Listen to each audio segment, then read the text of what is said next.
Hi, this is Todd Creager. I want to tell you about Marty. Marty was the person who was able to successfully break free from his dysfunctional family and actually transformed his dysfunctional family in the process. Now, let me define dysfunctional family. Dysfunctional family is a family where you're not allowed to be who you truly are, that parts of you get deactivated, usually very early in life. For example, in Marty's case, his assertive self, the side of him that could stand up for who he was pretty much tucked away. He learned pretty early on that his mother had her way, and that his role was to be the good boy and to listen to his mom and make her mom happy, make his mom happy. And so that was his role in life in many ways. And when you have a situation like that, oftentimes it could create a lot of anxiety in a person, and he had a lot of anxiety because he was trying to always live up to his mother's standard. Oftentimes I say there's like the voice in the background. The father was more just kind of also was part of the dynamic of letting mom have her way, didn't want mom to be upset. And so his family, I think he grew up in New York, but his family, Marty's family, moved to Florida. And Marty is not his real name. Marty grew up most of his life in Florida, but he met this woman from Brazil, and they really clicked. And she is very expressive and very open, and they ended up getting married. And I'm trying to remember now if they got married in Brazil or maybe even in this country, maybe in California. I think they got married in California, which is where they live and I live, and they just eloped. That's it. My memory's coming back. I saw them several years back now, and so they eloped in Southern California, and they really were in love with each other. But it did help her get her green card and whatever the whole visa thing situation is. But it was pretty clear to me that they were in love, and they got married for those good reasons. But it did help to do that, and so they eloped before they could have a big family celebration. So the mother and father knew about that they had already gotten married here, and they uh, there's going to be a big celebration in Florida for this wedding. So I'm telling you the story basically around this one situation. We dealt with other things as well, but around this one situation specifically, I want to illustrate how he dealt with his family that was pretty dysfunctional in terms of well, I'll say that how it got manifested was that his wife from Brazil, was very frustrated with many things actually.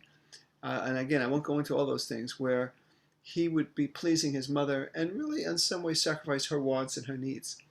And she put up with it to a degree, but then she was assertive. She would call the mother-in-law and they would talk, and the mother-in-law liked her, which is great, but didn't like that she was giving her a pushback because her son, she never had to deal with that with her son.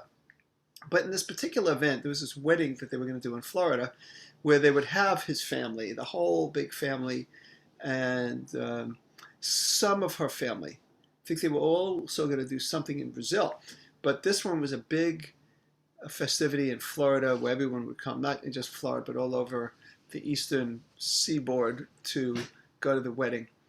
And the mother had made a request that they keep it secret, that they pretend that this is the first time they get married, because her parents and the husband and the father's parents both didn't know about it and felt that they would be very hurt and really be judging that they had eloped rather than do it the traditional way that they did it in their family.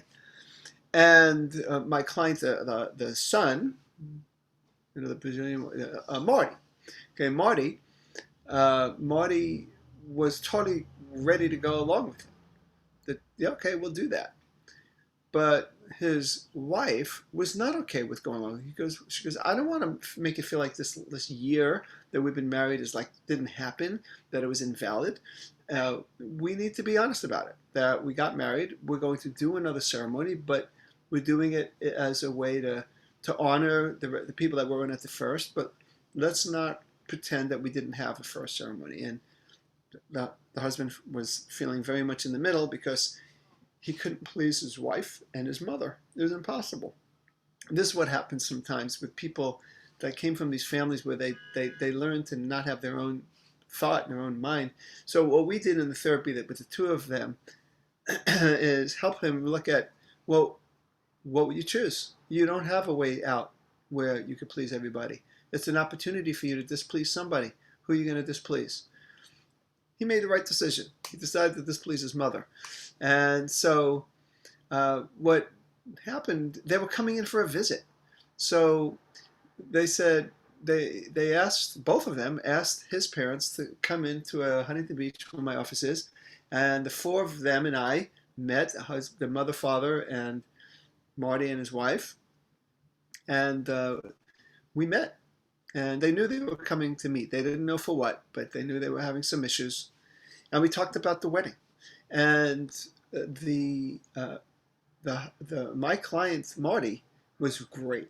We had worked with it.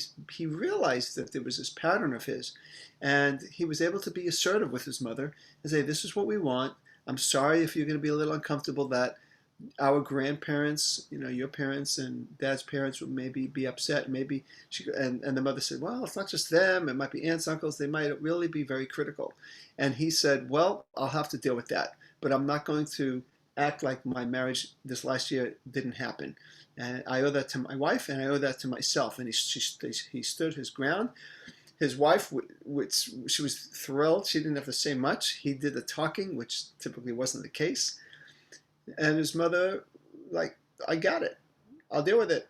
And it began an interesting pattern. I saw them for a little while after that to deal with some other issues. Because he actually had to learn how to be assertive with his Brazilian expressive wife, too. That not only was he going to sometimes frustrate his mother, but he had to sometimes frustrate his wife. I mean, I would talk to her about, you can't have it both ways. You can't have a man who's really assertive but always lets you have your way. And she had to develop some flexibility there as well. He got more assertive. And the good news is even his family just kind of, at least the parents, they really appreciated the visit with me, just the one visit with me, and they really grew from it. I think the whole family grew from it. Sometimes that'll happen. When one person grows, the rest of the family grows. So I just wanted to show you that. And, from that one incident and then some of the other things we worked at, they developed a thriving marriage. And yeah, it's been good. I followed up with them. I'm very aware that they're doing very well up to this present day. All right, so that's another story, the story of Marty and his family and his wife. This is Todd Creager, making the world safe for love.